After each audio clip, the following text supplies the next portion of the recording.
안녕하세요 여러분.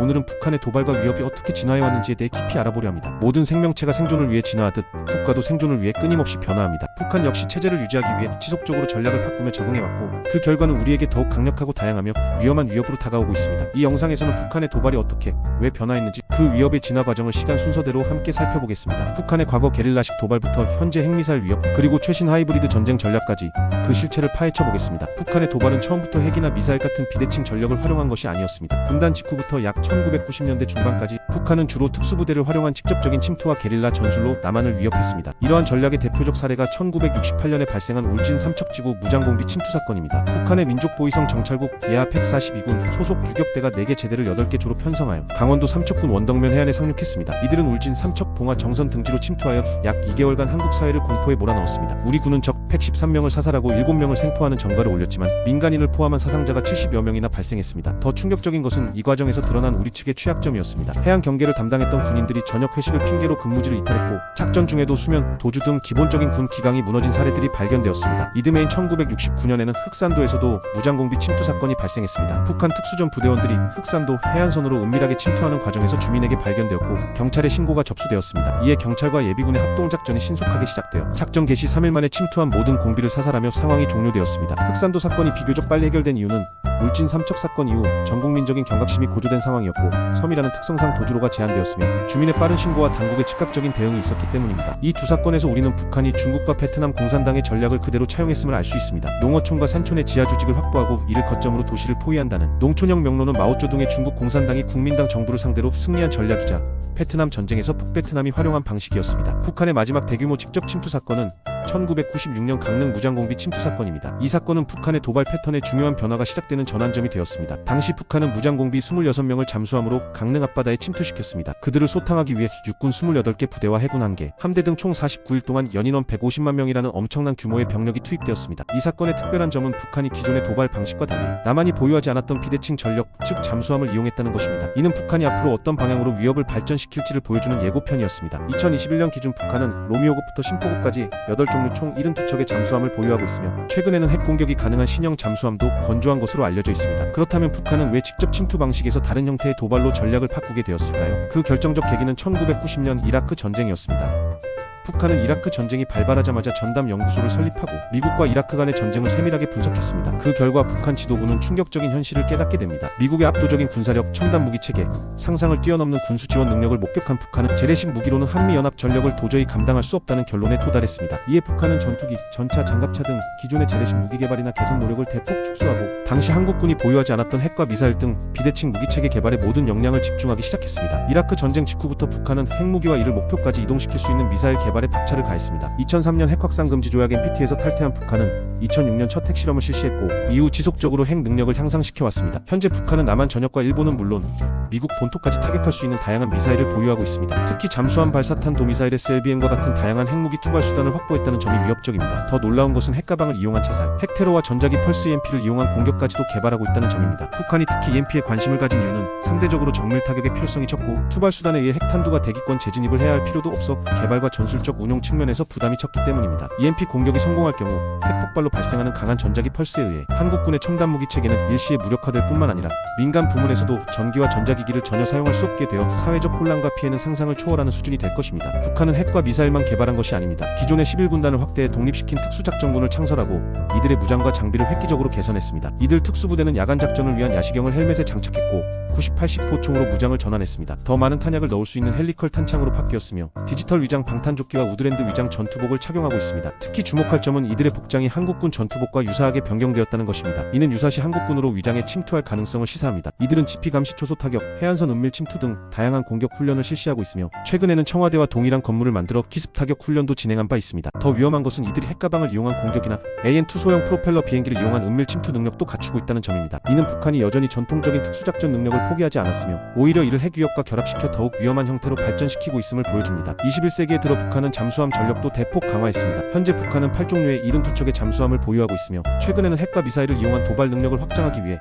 기존의 로메오 심포 시급 잠수함을 핵미사일 타격이 가능한 공격용 잠수함으로 개량했습니다. 이 개량형 잠수함에는 러시아의 SSN-6 잠수함 발사용 미사일을 개량한 KN-23 화성 11 단거리 탄도미사일 또는 북극성 5형 미사일 등이 탑재 가능한 것으로 판단됩니다. 화성 11S 미사일의 경우 약 690km 밖에서 목표를 정확히 타격할 수 있는 능력을 갖추고 있습니다. 잠수함 기반 미사일은 탐지가 어렵고 사전 경고 없이 발사될 수 있어 남한과 주변국에 심각한 안보 위협이 됩니다. 특히 북한이 잠수함 발사 탄도미사일 SLBM 기술을 지속적으로 발전시키고 있다는 점은 한반도 안보 환경을 더욱 복잡하게 만들고 있습니다. 이라크 전쟁 이후 인터넷과 정보통신이 급속도로 발달하고 사이버 세계가 확장되자 북한은 또 다른 기회를 포착했습니다. 바로 사이버 공간에서의 도발과 위협입니다. 소련 붕괴 이후 미국의 압도적인 군사력에 직접 대응할 수 없다고 판단한 여러 국가들은 비대칭적 전쟁 방식을 모색했습니다. 러시아를 비롯한 국가들은 사이버 영역과 정치, 경제 등 민간 영역으로 전쟁의 범위를 확대했고 북한도 이 흐름에 동참했습니다. 북한은 해킹, 디도스 공격 등 다양한 형태의 사이버 전과 가짜 뉴스를 활용한 정치 개입 등을 통해 직접적인 군사 충돌 없이도 효과적으로 상대국을 교란시킬 수 있는 방법을 발전시켰습니다. 이러한 접근법은 하이브리드 전쟁이라 불리며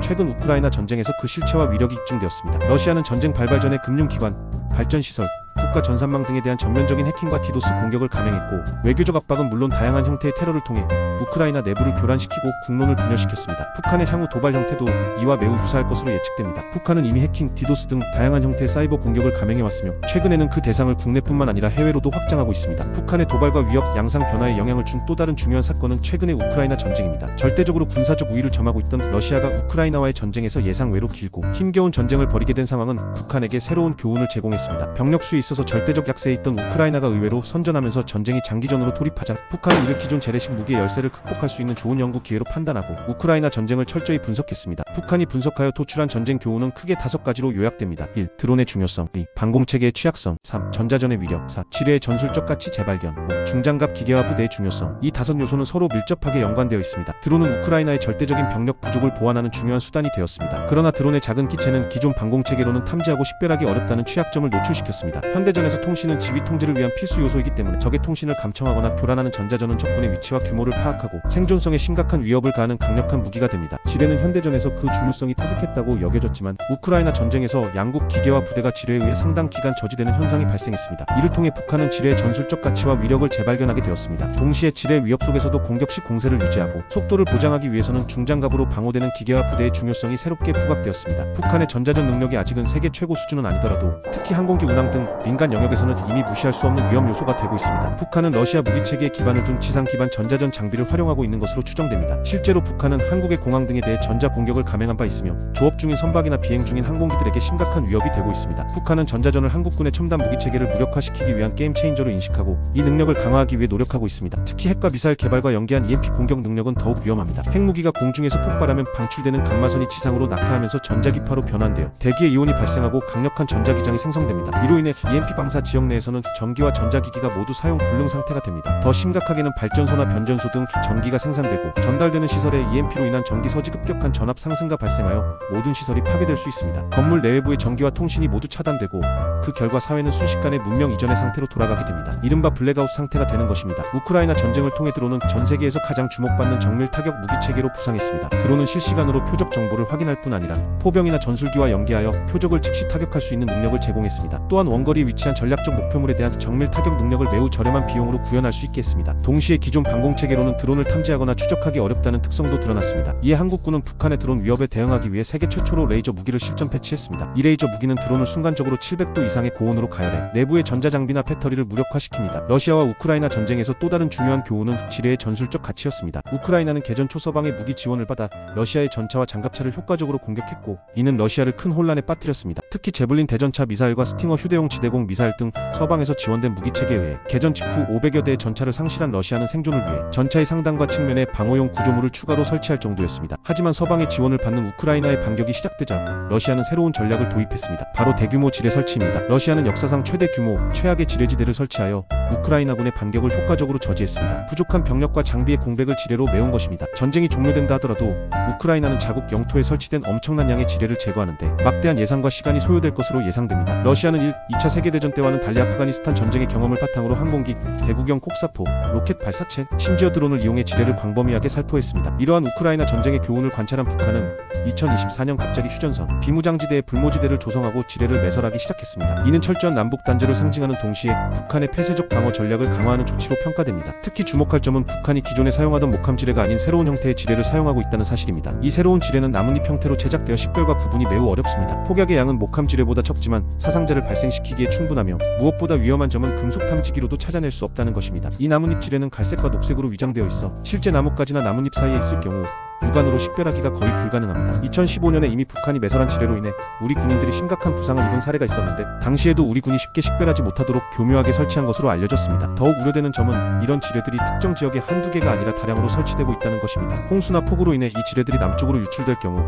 민간인 피해도 심각하게 우려되는 상황입니다. 러시아의 나비 지뢰와 북한의 나뭇잎 지뢰는 같은 맥락의 위협으로 사람의 발견과 제거를 극도로 어렵게 만드는 특성을 공유합니다. 전 세계에서 유래를 찾기 힘든 북한의 창의적인 도발 방식 중 하나는 바로 풍선입니다. 북한은 풍선을 이용해 다양한 물질을 남한으로 보내는 방식으로 위협을 가하고 있습니다. 특히 계절풍이나 기류를 이용할 경우 북한에서 보낸 풍선이 남한에 도달할 수 있다는 점이 큰 문제입니다. 만약 이 풍선에 세균, 화학물질 혹은 방사능 물질이 포함되어 있다면 군사시설뿐만 아니라 민간인에게도 치명적인 위협이 될 수 있습니다. 외신들도 북한의 화학, 생물학, 방사능 공격 가능성에 주목하고 있습니다. 한반도는 계절풍의 영향을 받아 북한이 풍선을 띄우면 남한으로 날아오는 구조입니다. 이러한 상황에서 풍선이 남한 지역에 낙하하자마자 군은 즉각적으로 투입되어 금속 탐지기를 이용한 폭발물 여부를 확인하고 화학무기 공격 가능성을 점검합니다. 군은 오물까지 직접 회수하여 유해성 검사를 시행하는 등 북한의 위협과 도발에 대한 경계를 늦추지 않고 있습니다. 그러나 최근의 오물 풍선 사건은 북한이 전혀 예상하지 못했던 반전을 경험하게 만들었습니다. 생활고와 김정은의 통제력이 이완된 결정적인 증거들이 드러났기 때문입니다. 신성시대는 김부자 우상화표시 문건이 찢겨져 쓰레기로 버려진 점과 살포된 오물 물질에서 다수의 기생충이 발견된 것은 북한의 후진적이고 비위생적인 생활환경을 드러내는 중요한 증거입니다. 북한은 시대와 방법을 초월하여 변함없이 우리를 위협하고 있습니다. 무장공비 침투에서 핵과 미사일 위협, 그리고 지뢰와 풍선 도발에 이르기까지 다양한 방식으로 도발을 감행하고 있습니다. 우리의 평화로운 일상을 지키기 위해서는 북한의 위협과 도발의 실체를 파악하는 것이 무엇보다 우선되어야 할 것입니다. 밀리터리 히든 스토리